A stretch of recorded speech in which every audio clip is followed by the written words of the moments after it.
Find Miss Peterson, quick. Yes, sir.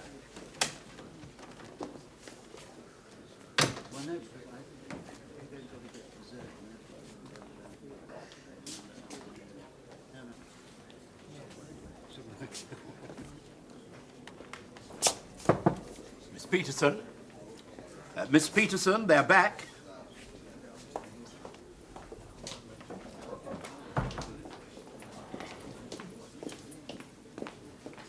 Good luck, Harriet. I have a feeling we might need it on this one, Richard. All stand.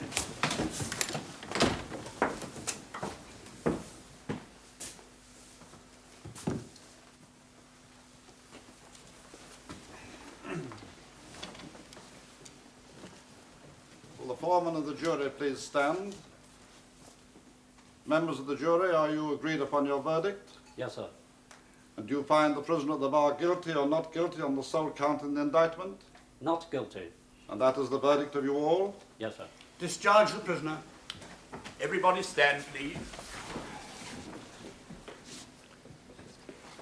That's the 5th case we've lost this month with Breeden instructing the defense. 6th time lucky, maybe. That wasn't luck. That was perjury, intimidation of witnesses, subornation of evidence. I think bad coppers make lousy losers.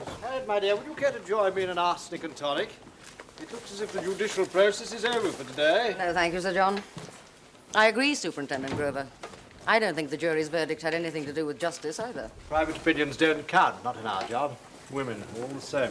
You may not believe it, Sir John, but there are differences, and none of them give you the right to tell me how to think. Perhaps we could have the pleasure of continuing this discussion in the privacy of the bar mess. Sir John, can you spare a moment? Oh, certainly, Chief Constable. It's about that murder next week. What's the It's a dirty business, criminal law. It is the way you do it. Money. Anything for money. Oh, no, that's a motive I've never even tried to hide.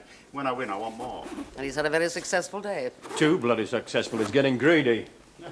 Call it greed, call it ambition. I know it gives you kicks, Grover. You're greedy, but for power.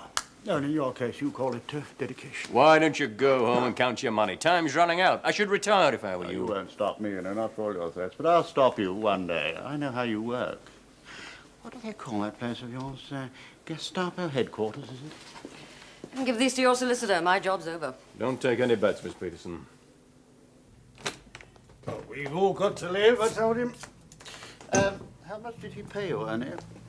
Oh, now, Mr. Breeden, do I ever ask you how much you charge? Now, look, Ernie, you've been bringing me customers for, God knows how long now. You know what I charge down to the last decimalised halfpenny. Oh, you're very cynical, Mr. Breeden.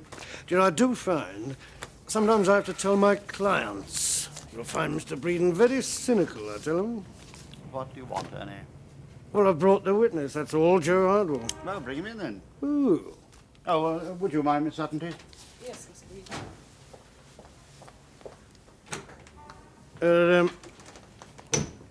Are you sure she's straight? Look, Judge, I'm sure you're a very good fixer. And when I want advice on how to run a solicitor's office, I shall know where to go for that, too. Oh, no offence, Mr. Breeden, no offence. It's just that in my job, you have got to have a very good nose. Yes, well, stick it elsewhere. No, come in, Hardwell. I've got your expenses for you. How much was it, Miss Sutton? £15. Then pay the gentleman, please, Miss Sutton. And very well earned, too, I thought, eh, Mr. Breeden? Yes, yes, indeed. Very well. Yes, very good. In fact, Joe, I thought I might add a bonus. You may keep the overalls. Well, No, the overalls, very good touch, you know, Ernie. Very good. They added a little, something. definitely. Yeah. Well, there you are, Joe, and we'll be in touch. Joe, we lock that up at night in a very big safe.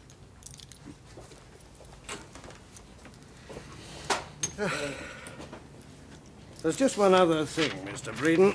Yes, yes. Yeah, well, it is a trifle delicate. Too delicate for the ears of our Miss Sutton. Oh, dear. Miss Sutton, would you mind? It won't take long, and we do have that GBH to do. Yes, sir. Yeah. Well, Ernie? It's Barnett. He doesn't want to pay. He won't pay your fixer's fee. That's choice. He must have got up very early in the morning to con the judge. No, it's not my fee he doesn't want to pay, Mr. Breeden. It's yours. That joker got value. He pays. He's being very troublesome. Then lean on him.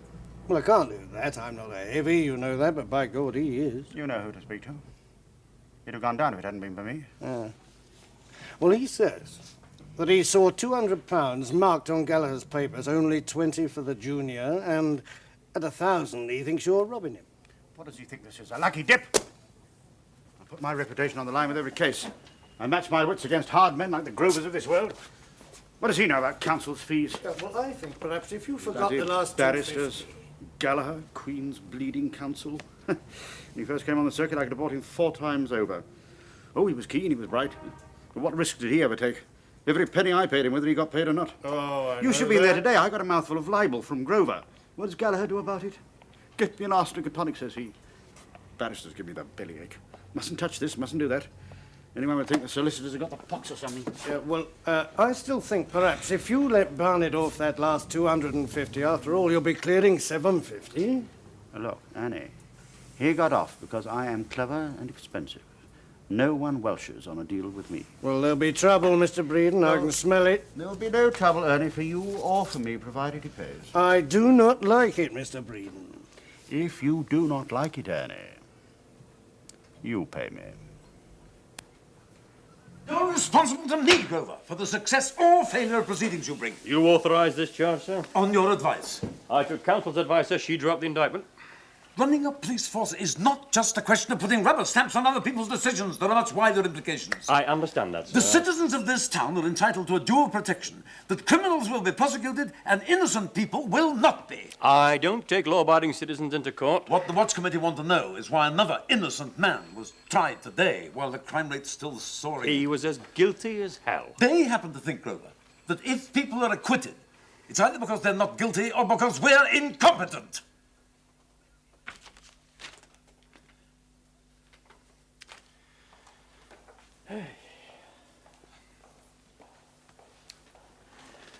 I've had a very quiet investigation proceeding informally for some time.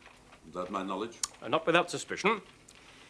Mr. Breeden's name has been appearing in far more cases of not guilty than it ought to have done. I didn't want him in the golf club, but that was personal. He gets a lot of his cases from Ernie Harris, a fixer. The judge, they call him. So, Well, Harris gives them the spiel, nobody's any good except, and then he recommends Breeden. and Breeden drops him a fiver. All highly irregular, I'm sure, but who cares? Who pays Harris doesn't matter. What is important is how much money the criminal has got and how much he'll pay to be certain he gets off. No one can be certain. What are you suggesting? That Breeden is some sort of confidence trickster? You could never prove it. Well, I first got wind of it when I was waiting for a case to come on in the magistrate's court. I heard a man say, but watch it, witnesses cost extra. Then a little later, Breeden's name came up and the judge. And you think the judge they were talking about was this man, Harris?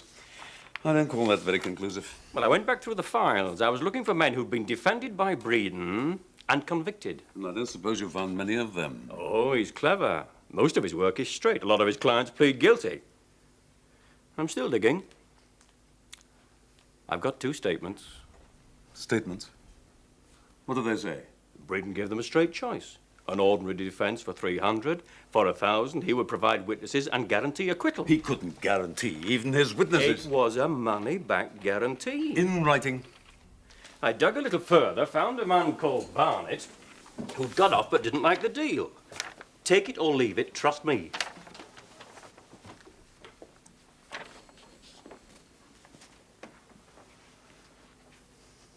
I suppose you want to report Breeden to the Law Society. I want to charge him with conspiracy. Charge a solicitor with conspiracy for defending people? Conspiracy to pervert the course of justice. I think I've got enough there for the Director of Public Oh, I Prosecutions. wonder if the director brought in. Your decision, sir. You haven't got enough. There'll be more. And until you have, I suggest you tighten up on organization and routine and try and catch a few more of Breeden's clients. Leave that man alone. He could cause us a lot of trouble. What do you think of the judge, Miss Sutton? Bit of a rogue, but I suppose he's useful. I doubt if the city recorder would exactly relish your description. I'm sorry, I thought you were talking about Yeah. Ernie Harris. Oh.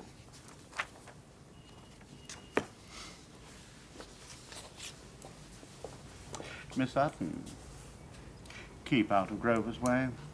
Grover? Yes, he was going to make a pass at you the other day, when you brought that file into court for me. I thought he was married. So what?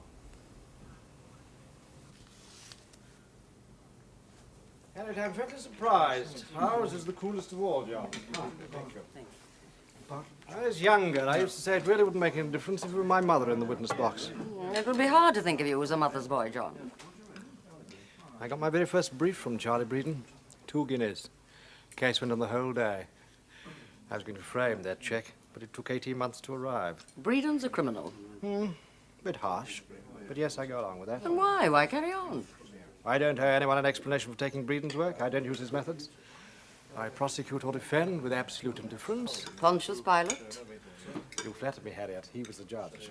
Ah, soup. You couldn't have sat there all day without wondering if some of your witnesses were telling the truth. How many times do you think your precious chief constable wonders the same thing? He's a politician. I don't suppose it ever occurs to him. Now, look, I can't go into court trying to work out whether a syllable is true or false. The courts would never get through a day's work. Today it was a bit blatant. 1 day in 365. 40 years. 1 case in 1,000. What do you want me to do? Scream at the jury? My witnesses are accomplished liars? We could try and stop him. No one stops him. He's got too much power. The circuit could refuse all further work from him. 90% of his cases are perfectly honest. We could still do it. Now, look, Breeden hands out thousands of pounds in counsel's fees every year, every month. There are plenty of silks to take my place. You're slipping, John. Your modesty's showing. You get people from other circuits. Report him to the Law Society. What for? No, Harriet, you won't stop him because you can't prove anything. It's the same when Grover's men tell lies. So, Breeden goes on and on. Bigger and better defences, and we sit by and take all the briefs he hands out. I didn't know you'd ever work for Charlie Breeden. I haven't. I've never had a brief from him. That's why I wanted Miss Peterson here, at this stage, an unbiased judge. Grover wants to charge Breeden with conspiracy. Before I stand up and cheer, where's your evidence? Here, 3 statements, watertight. You don't know what you're doing, Grover. What the hell is conspiracy to pervert justice? It's almost a matter of opinion. I don't think any judge will like it. Worried what the Watch Committee will say? It'd be like sleeping on gunpowder every night. I'll give you an honest opinion when I've read these. Thank you, Harriet, but I need more insurance than that. A case as tricky as this really calls for Queen's Counsel. Gallagher should prosecute. Then I'm out. I won't be led by him, not on this case. We can't go to Sir John. He knows Breeden too well. No, I don't think I believe that reason. Nor do I. There are others. Breeden hates women. He's had 3 marriages and 3 divorces. He'd like to be invited to a christening, but he doesn't know how to ask. If Miss Peterson prosecutes, he might just drop his guard, get overconfident, even careless. I think he's crystal gazing. But I'd like to do it. My way.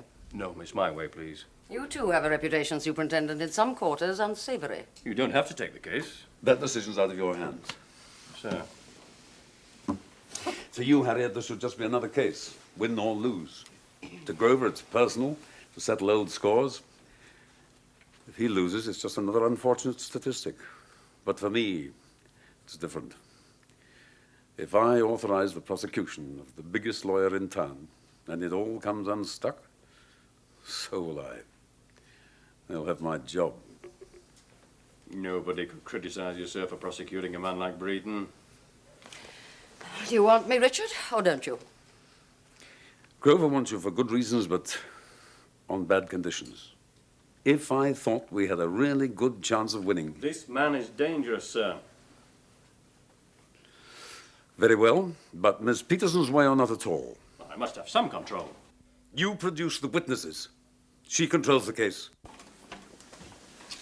You'll be up against Gallagher. Breeden's bound to get him. Sir John doesn't frighten me.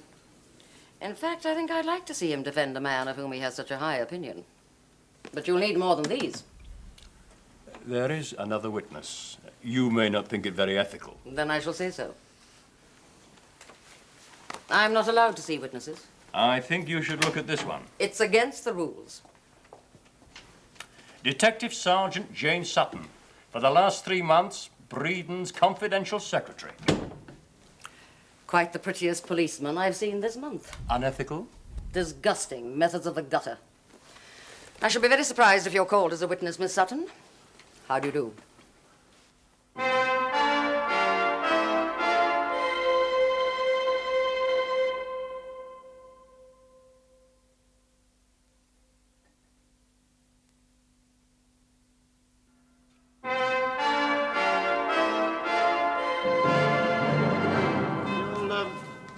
that for Thursday then, will you, sir? Not before 2 o'clock.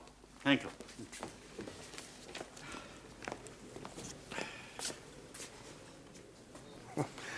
These bleeding places give me the creeps. You're an honest citizen now, Ernie. Square your shoulders, like I do. Look anyone in the face. Anyway, what is it? What is it?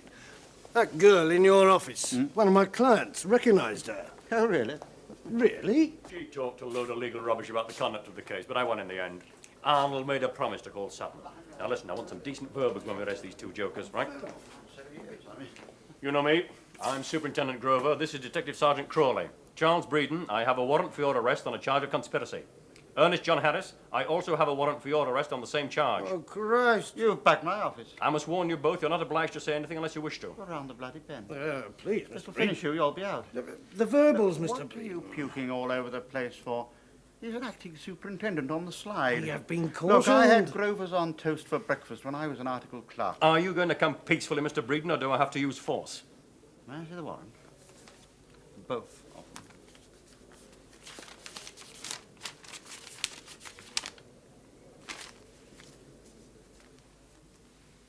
Where are we going?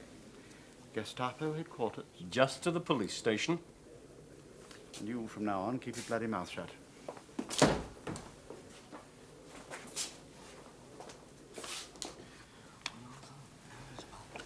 Well, it's a job.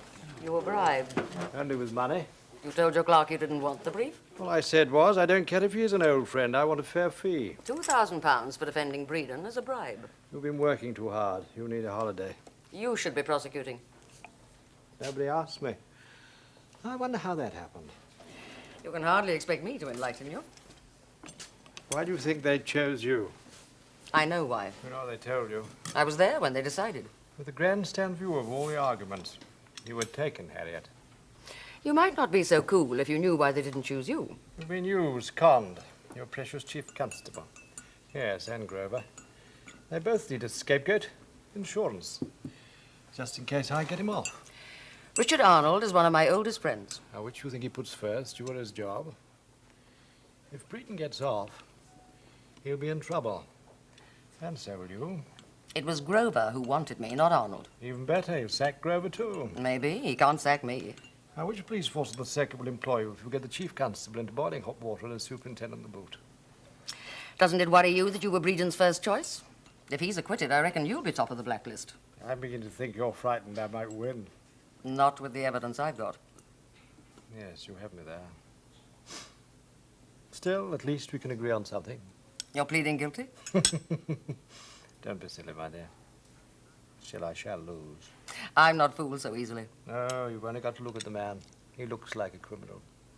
I've seen it on the face of 1,000 jurors.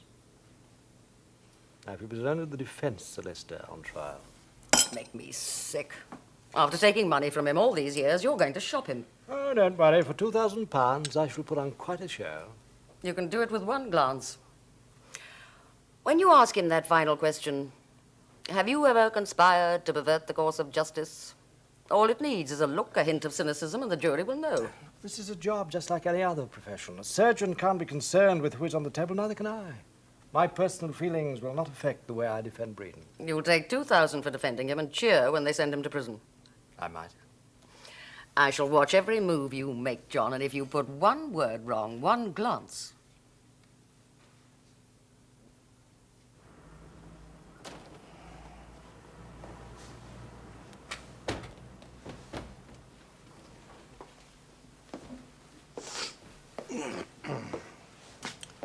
Scotch?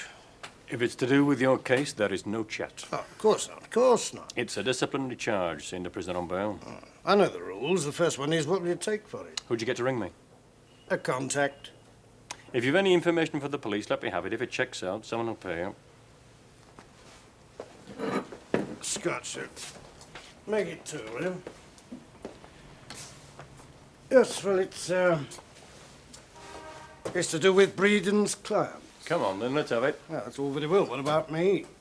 Give me the information and I'll tell you what it's worth. I don't want money. Oh, don't play games with me, son. Look, I can give you a nice little Christmas parcel, all full up with Breeden's clients. What do you want, then? I'll tell you. I'm too old to do any more stir. No. I've been outside 10 years now. I've got 2 kids. It's out of my hands. You drop charges against me, I'll give you everything you want on Breeden. You plead guilty. I'll ask the judge to take it easy. Then you give evidence against Breeden. What? I can't do that. They'd know I'd grass, wouldn't they? They'd look after me when they're inside. This is one charge I can't drop. Ask the judge to take it easy, that's all. I can't do it, Mr. Grover. Then go back in your little hole and stop squealing.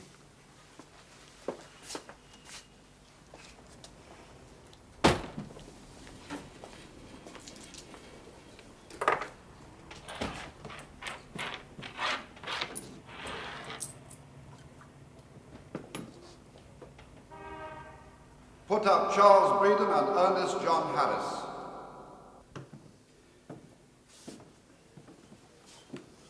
I can't allow solicitors to run glorified protection rackets, so if it comes to a We've choice... been over this a dozen times. This prosecution must not fail. If there's any doubt, you must call Sutton. Only if it's necessary. Charles Breeden and Ernest John Harris. There is 1 count in the indictment against you. You are charged with conspiracy to pervert the course of justice. The particulars of the offence are... It will take about 10 minutes to choose the jury, and then Miss Peterson will make the opening speech for the prosecution. Then one by one you'll be called in to give evidence. Now, when you've finished, you must stay in court. Now, you all know your stories, just stick to them. Any questions? I want a word with you, Sergeant. Oh, if that's the way they make the sergeants nowadays. Where did you get the dress? Mark's, as you said. Now, when you get in there, you can forget all this I was proceeding in a southerly direction bit. I want you to sound, well, just like any secretary. If I ever get in the box. You'll be called. Mr. Barnett, at City Quarter Sessions in August 1968, were you acquitted on a charge of theft? Yes, miss. Who was your defense solicitor? Mr. Breeden, over there. How did you come to meet Breeden? Well, Ernie Harris put me on to him. Is that the other man in the dock? Really, my lord, that is the most flagrantly leading question. Do you see Ernie Harris anywhere in this courtroom? It's too late to undo the damage now. Please be more careful, Miss Peterson. I'm sorry, my lord. Well, Barnett, Yes, miss. That's him. was Harris an old friend? Not really. Another bloke in the nick knew him as a fixer. Not only is that answer hearsay and therefore inadmissible, but counsel is plainly trying to introduce prejudicial material. If my distinguished and learned friend would reserve his objections until at least the preliminaries are over. Preliminaries, my eye. Sir John. My lord. Miss Peterson, I have warned you once. I had no idea the witness was going I to... think we shall get on a lot better if you understand from the start that it's no part of the judge's function to interrupt counsel's speeches. And by the same token, I expect counsel to allow me the privilege of having my say, uninterrupted. I apologize, my lord. Just so. Please continue, but observe the rules of evidence. Were you introduced to Breeden by Harris? Yes, miss.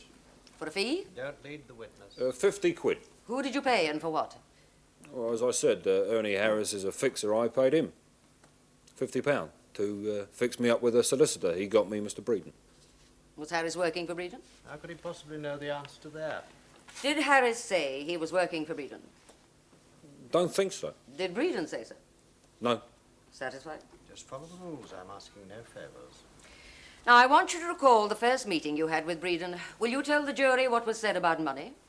My lord, I shall be objecting to every witness who is asked questions about what went on between him and his solicitor. The defense is about to address me on a point of law. You will retire, members of the jury. For this is the rule of privilege, that what a citizen says to his lawyer cannot ever be used against him. Now, if this witness is allowed to testify against his own solicitor, it will be the wedge in the door. There's no knowing where such a step would lead, perhaps to the very collapse of our rule of law. Now, the solicitor's duty of secrecy to his client is stronger in law than the sanctity of the confessional. Were it not so, no man could talk to his lawyer in safety. No solicitor could reply with candour. What do you say to that, Miss Peterson? The privilege is that of the client. The protection the law affords is for the client. The immunity is for the client. The law does not extend privilege to the solicitor for the good reason that he is not the person charged. If, however, the lawyer commits a crime while doing his normal work, he is as answerable for the consequences as any other citizen. I entirely agree with you, Miss Peterson. You may carry on. I'm much obliged, my lord. What fee did Breeden ask for? 300 or 1,000, take your pick. What did that mean? Well, for 300, I would just get a straight defence. He'd only call witnesses who really did have something to do with the job. He'd do his best with what I got, that's what he said. And for £1,000? Oh, I'd get something special for that. He'd provide witnesses, defence, the lot, sort of tailor-made. And a guarantee. What sort of a guarantee? Money back, if it didn't work. All of it? No, he'd keep 300, whatever happened. Which deal did you go for? The 1,000. And what defence did he provide for that? While I was playing poker, he found 3 blokes to say they were playing poker with me all night. Yes. I was to say they were called Fred and Joe. I was supposed to forget the name of the third one. The judge said it looked better like that. The judge? Oh, it's what they call him, Mr. Harris. I see. How did Harris come into it? Well, he took me round to Mr. Breeden's offices. He went in to see the old man first, then I went in, and when I told him I was going to go for the 1,000, he called the judge back in again and started asking about likely prospects. Did these poker players give evidence at your trial? Yes, miss. Had you ever seen any of them before the day of your trial? No, miss. Was their evidence true? Pack of lies, miss. What about your own evidence? I don't wish to cause my friend any more embarrassment than she's already suffering, but it does seem to me that this witness should be warned before we go any further. I take it you mean, Sir John, that if this witness were now to say that he lied on oath at his trial, that would be an admission of perjury. Precisely, my lord. Miss Peterson? The Crown will give an undertaking not to prosecute. The point does not arise. The police will compound a felony. Since the Criminal Law Act 1967, that is no longer an offence. And you think that excuses such conduct? He's already been tried and acquitted. I don't think justice needs him to be tried again for something different. Barnett wouldn't give evidence unless you gave him a free ticket. Sir John, if you have a submission to make, you will make it to me. I will not have counsel indulging in a verbal battle in my court. My lord, the jury should not hear a succession of witnesses who will never be made to answer for what they say. The witness is competent, his evidence is admissible, and highly relevant to the issue. I agree, Miss Peterson. I see nothing objectionable in law in this witness giving evidence. Was your own evidence true at your trial? No, miss. No, I was dead guilty. Everybody knew that. But I'd done enough porridge. It was going to be my last job anyway. Thank you, know. Mr. Barnett. So that the jury can get a fair picture of your evidence. Barnett, you say your name is? I suppose that's true, isn't it? Yes, mate, it is. You're a self-confessed thief, perjurer, and liar. A thief, a perjurer, and a liar. That's what you are, yes? Answer the question!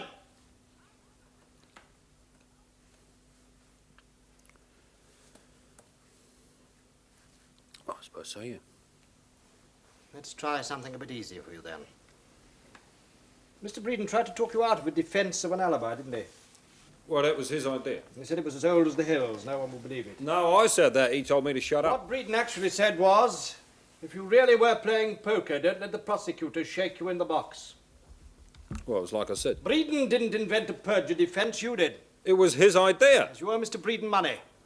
What, the other 250? I'm not referring to any so-called 300 or mythical 1,000.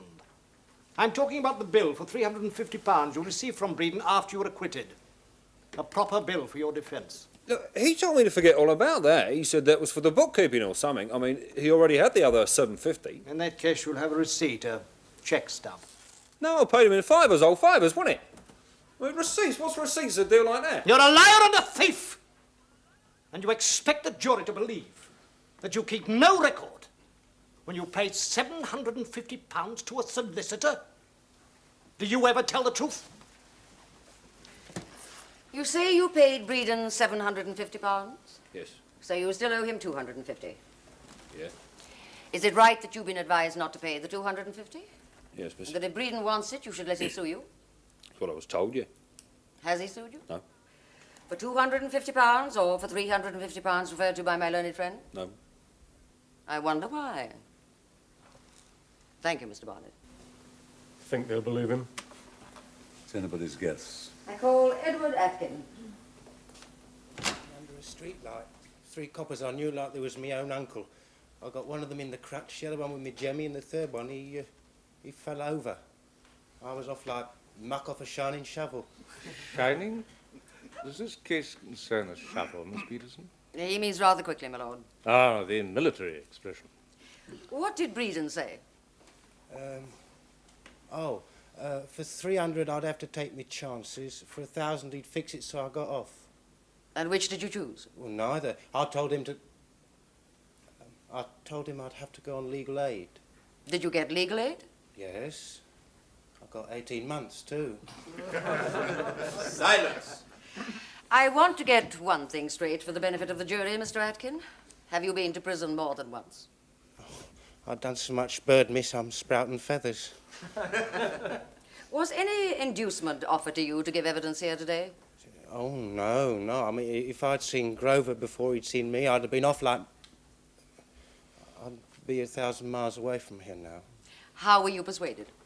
Oh, well, Mr. Grover has a way about him. He threatened you?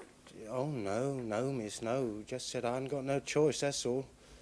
He said all I got to do was tell the truth. And have you told the truth? Yes. What was Mr. Breeden's reaction when you said you wanted legal aid? Not bothered. Mr. Breeden's firm regularly defends people on legal aid? Oh, yes, a lot of my mates go to him. The other's just a sort of, it's a special service like. Yes, indeed, a special service. You asked for the special service, didn't you? No, I asked how much. Mr. Breeden is well known for the thoroughness and expertise he will bring to bear on the right case. Oh, too true. Didn't he tell you that your only hope of acquittal was to employ leading and junior counsel involving long conferences and hiring expensive inquiry agents? Well, he said he'd have to do that to make it look right. To make what look right? Well, the case. I don't know. Exactly. You don't know. That about sums it up, doesn't it? No, what I said is right. All Breeden told you was that to prepare your defence properly would cost £1,000, including leading and junior counsel and inquiry agents. No. And even that was such a remote chance that the Legal Aid Fund would never allow such expense. That's lies.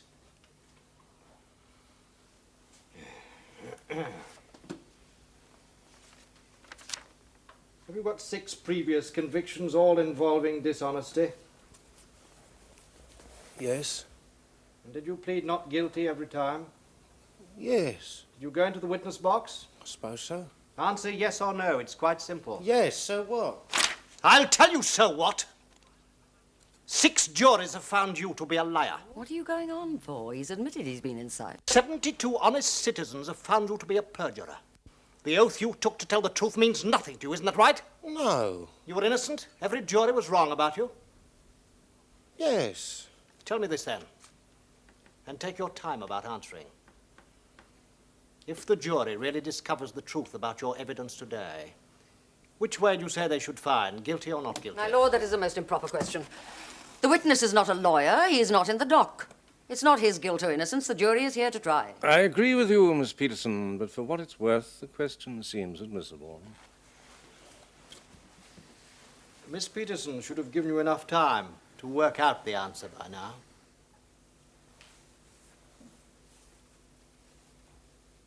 Not guilty. Well done, Atkin. You've got it wrong for a 7th time. All very amusing, I'm sure, but can we get back to the trial? Have you told the truth today? Yes, miss. That's all the jury wants to know. Well, don't let it stop there. Put it right, for God's sake, put it right. And no further questions, my lord? We've lost. She's thrown it away. Oh, there's still Sutton. And wait till Breeden takes the stand. Well, the rate we're going on, he won't have to. He'll win on a submission of no case. So it's all up to James Sutton. I call Detective Sergeant Jane Sutton.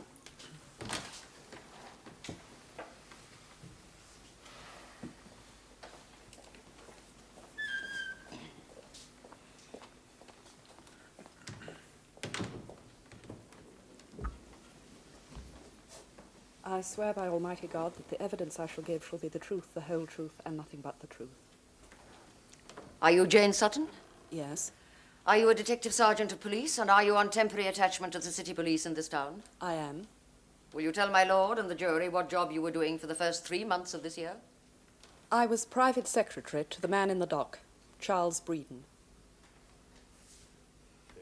This is it. This is what'll fix him.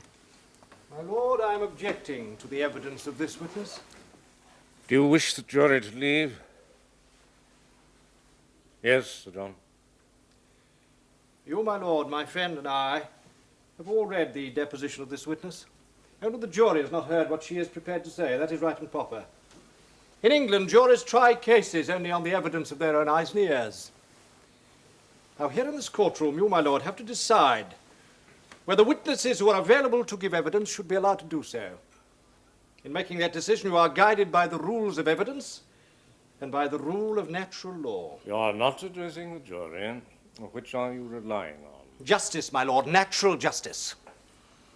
Sergeant Sutton was imported from a neighboring county, carefully briefed and skillfully and treacherously, there's no other word for it, planted as an agent provocateur with an officer of this court.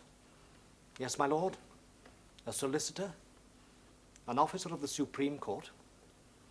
Now, if her evidence is to be believed, she has quite voluntarily taken a decisive part in acts which the Crown says constitute the crime of conspiracy when committed by the defendants. She is at best an accomplice. At worst, she represents a threat to natural justice which no court should countenance. There are some crimes, my lord, which threaten the very fabric of our society, which are contrary to all the laws of natural justice. When those crimes are committed by lawyers, the only way they can be caught is by the methods they themselves employ. The jury is quite capable of deciding whether this witness tells the truth. That is all that matters. She could have done better than that. He's that sort of judge. I don't know who was responsible for the decision to place a detective sergeant of police in the disguise of a confidential secretary in a solicitor's office. That decision was wrong in principle. It was dishonest. I shall not ask who decided that this witness should be called to give evidence. I call that disgraceful. I can only hope that it was not a member of the legal profession. Miss Peterson's argument is that of expediency. It is no more right today than it was at the time of Adolf Hitler.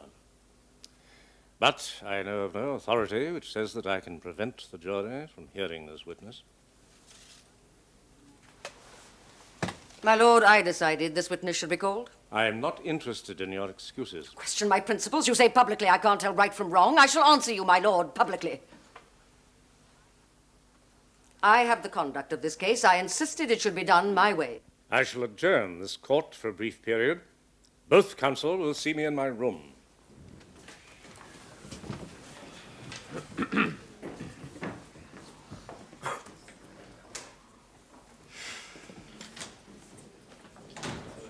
What now? Trouble. And for her, serious trouble.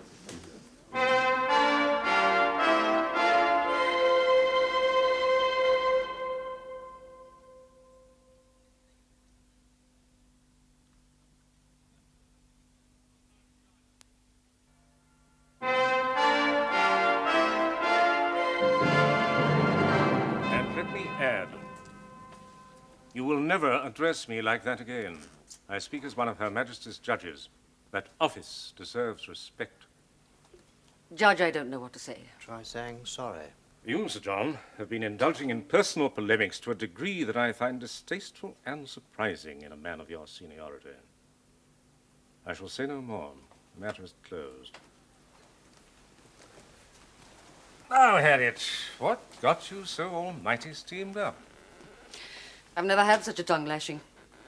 You can't use words like disgraceful and dishonest and expect me to sit still. That's what you're paid for. You should have known that wasn't for you. It was intended for the police. Didn't sound like it. But you must have known they wanted Sutton as a witness before you accepted the brief. You should have sent it back. However big the fee. I thought there was enough evidence without calling Sutton. And you were wrong. Well, what are you going to do now? Did you mean what you said? Disgraceful, dishonest? I'm not in the habit of using words that I don't mean. It's my decision. Yes. I agree, the police methods were wrong. But Breeden's were worse. I was prepared in the last resort to call Sutton. It seemed the only way. But you say that's expediency, that I'm poisoning the very system I'm trying to protect. You'll see everything in capital letters, Harriet, and always at the most awkward moment. Get on with the case. Let the Home Office deal with the police afterwards. Well, I'm sure this is all very interesting, but I've got a long list. Raymond! I tell you, she's going to withdraw Sutton from the box. Never. I know it. She's too professional. She's a woman. She's a barrister. Well, take the brief away. No cause. Anyway, it's too late. Brief someone else, anyone. Someone who doesn't know the case, it would only make things worse. Well, what could be worse than losing? I've known Harriet Peterson. I want to be quite clear about your instructions, Richard. You have the statement of Detective Sergeant Sutton. I want the jury to hear her evidence. And if I refuse? 2 men who ought to go to prison and whose prosecution I authorized on Grover's work and your advice will go free. That means Grover will be in trouble, I'll be in trouble, but I think you'll be in worse trouble than both of us put together with the Watch Committee. I see. But what are you going to do? The judge.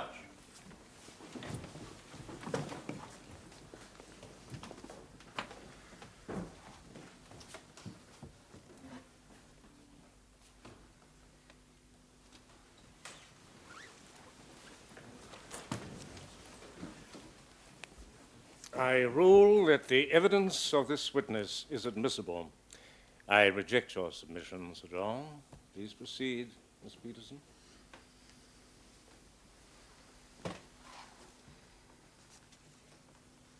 No questions, my lord.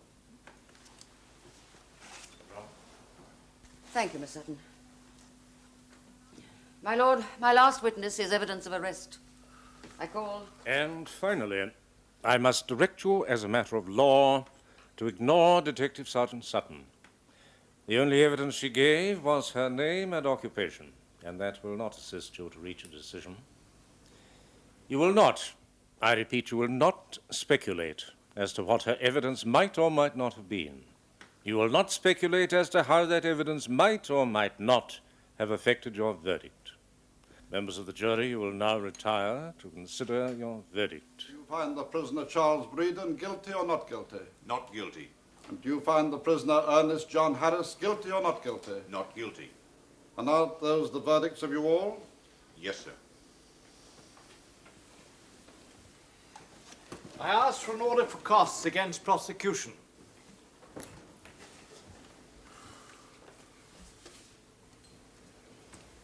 I think I must exercise my discretion in this case. I will award £200 to each defendant. Let the prisoners be released. Everybody stand, please.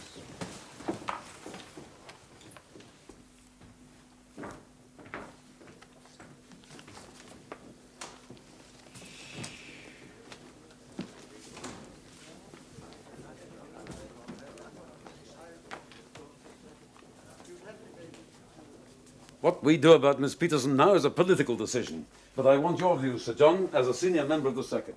You can't give the conduct of a case to counsel and complain because she insists on conducting it. Tell that to all the villains. Every thief and thug in this town has got a ticket to freedom.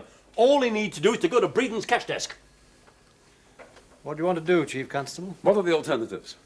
There's the bar council. She must be disciplined, and publicly, if I'm to stand any chance of restoring law and order in this town. She might be disbarred. I bloody well hope so. They may say she merely did what was right.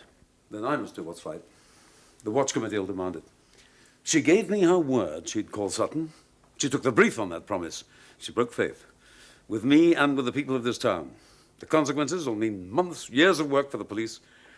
I have no choice. I must lay a formal complaint at the highest level.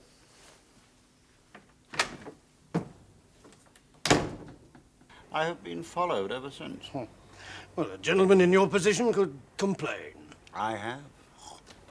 I'll tell you what. Let's make something happen. Now, there's 2 fellas coming up My next advice week. to you, Ernie, is to keep the head down. I don't think the firing has stopped yet. I heard you were here. Oh. Well, I think I'll be off. That would be nice. I suppose you think it's all over. Don't you ever get tired of falling down? I'm going to tell you a little secret. I've reported you to the Home Office. What went on at the Watch Committee the other day? They had a full transcript of the trial. I didn't know they could read. Very impressed they were. They think you're a very naughty man. Now, I am writing something that you might call a transcript.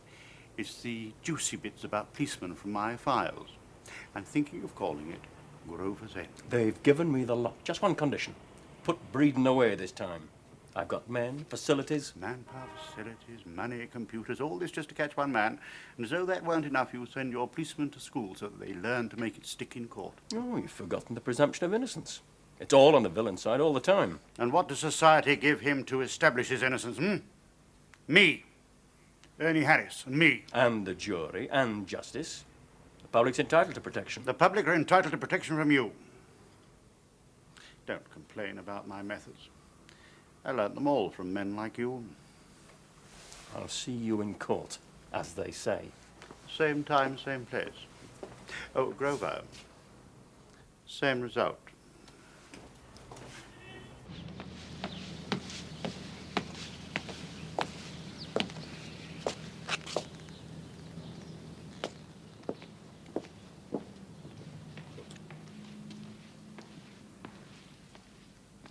I'm here because of a complaint by a chief officer of police that I behaved unprofessionally in refusing to obey instructions properly given to me, and that thereby 2 men guilty of a serious crime escaped punishment and will be encouraged to commit further crimes.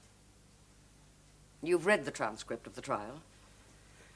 I submit that up to the time I called Detective Sergeant Sutton, there was no question of misconduct. I then refused to question the witness. You've read her statement.